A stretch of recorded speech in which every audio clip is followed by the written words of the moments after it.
In the heart of the Vatican, not everything is solemn. There was once a small, loyal life, full of silent love. A dog, the faithful companion of Pope Francis. Today at DownUpNews, we remember his story. A story of friendship that transcended words. A farewell that still echoes through the halls of Rome. The puppy arrived at a special moment. Francis, a simple man, welcomed his company with tenderness. He wasn't just any dog, he became family. They shared discreet walks in the Vatican gardens. Glances of complicity, silences of comfort. A friendship without titles, without protocols. The little dog brightened the Holy Father's days. He would jump among the rose bushes, run around in the afternoons. He was a humble, constant, necessary presence. In a world of formalities, he was the refuge. A simple caress was enough to light up his face. Amid marble walls, a furry heart vibrated. Time, relentless, began to take its toll. Small signs of fatigue appeared in his walk. The Pope, attentive, noticed every small change. The vet confirmed it was something serious. Sadness crept in like a silent shadow. But hope was not so easily defeated. The dog's life became more peaceful. More naps under the trees, more soft embraces. The Pope organized shifts of care. No one was to leave him alone for even a minute. He was one of the papal family. The love grew even more intense. One morning the silence grew deeper. The little dog, calm, closed his eyes. He left surrounded by love, without suffering. When Pope Francis received the news, he cried. His assistants, moved, cried too. A small saint of 4 paws had departed. Sadness permeated the Vatican's corridors. The Swiss guards bowed their heads in respect. The nuns lit discreet candles. It wasn't an official funeral, but it was solemn. They wept with the sincerity of true love. All of Rome seemed a little grayer that day.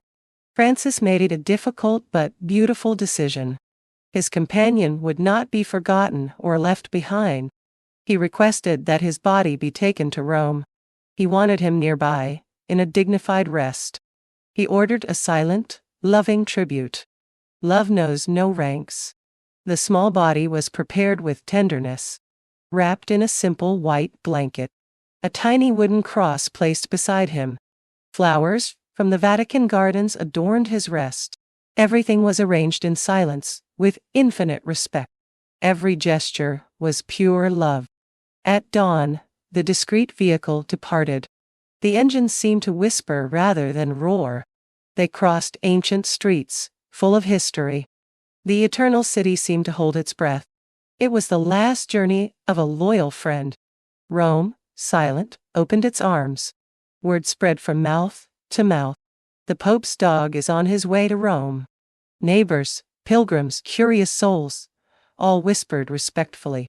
There were no headlines, only reverence. It felt like something sacred was happening. A farewell fit for a friend of God. The vehicle arrived at sunrise. The sun barely lit the ancient stones. A small group awaited in prayer. No cameras, only sincere hearts. Georg, the Pope's personal assistant, oversaw everything. Each step was solemn, each glance a prayer. They built a small wooden urn. Simple, noble, without unnecessary adornments. Just as Pope Francis would have wanted. On top, they placed his favorite blanket. And in the corner, a single white rose. A symbol of purity, a symbol of eternal love. In a quiet corner of the Vatican garden, they gathered. Some cardinals, nuns, and Vatican staff. They recited a simple psalm, "The Lord is my shepherd." A tear slid down the Pope's face. It was a farewell without speeches, only silences. Silences full of gratitude and love. The Pope knelt before the little urn. He whispered a private prayer, just between him and God. Then, he made the sign of the cross. The last earthly goodbye to his faithful friend. A small gesture, but full of eternity. The eternity of true love. The urn was carried into a quiet, inner garden. a peaceful corner, filled with olive trees and jasmine. There, beneath a centuries-old tree, he would rest forever. A simple plaque was placed, "Faithful Friend." The Pope watched in silence, hands folded. The physical farewell had ended, but not the love.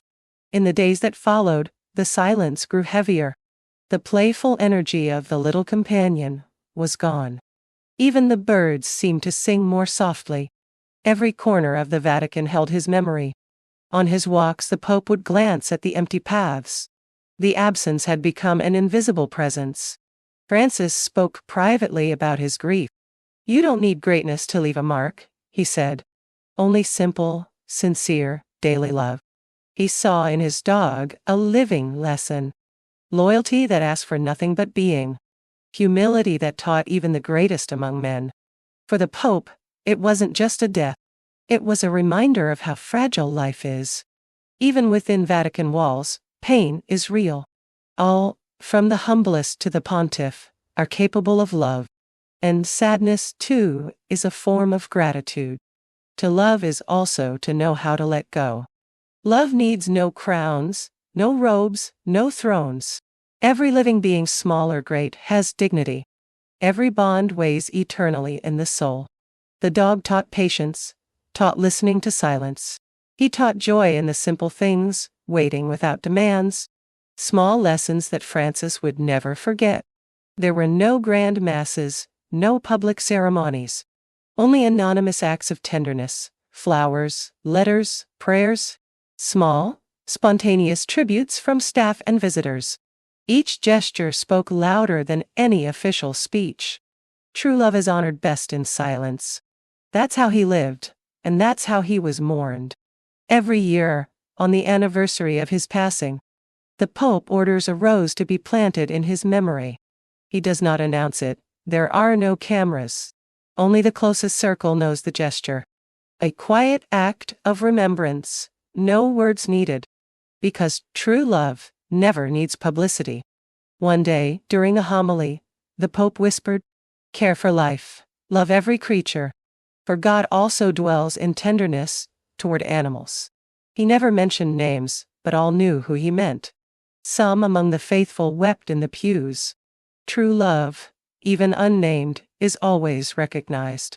The story of the little dog touched millions of hearts. People of all faiths sent letters. Stories of their own dogs, cats, and companions. Lauren, a young girl from Italy, sent a drawing to the Pope. A picture of Francis and his dog, playing in heaven. A message of hope beyond death.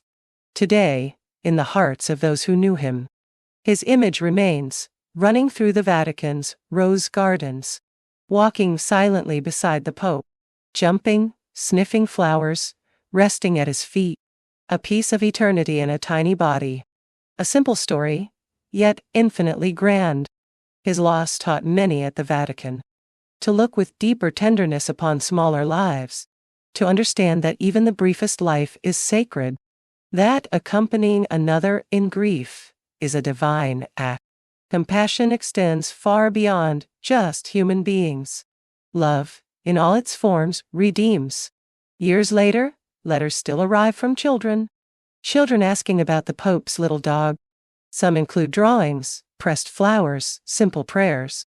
Love transcends time, distance, and even death. The little dog became a symbol of universal tenderness. A bridge between generations and hearts. The garden where he rests is lovingly tended.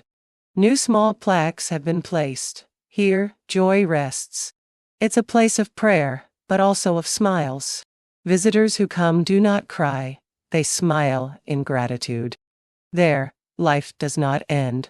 It transforms, and love does not die. It blooms.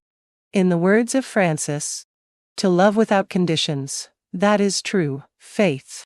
The little friend reminded him of this essential truth.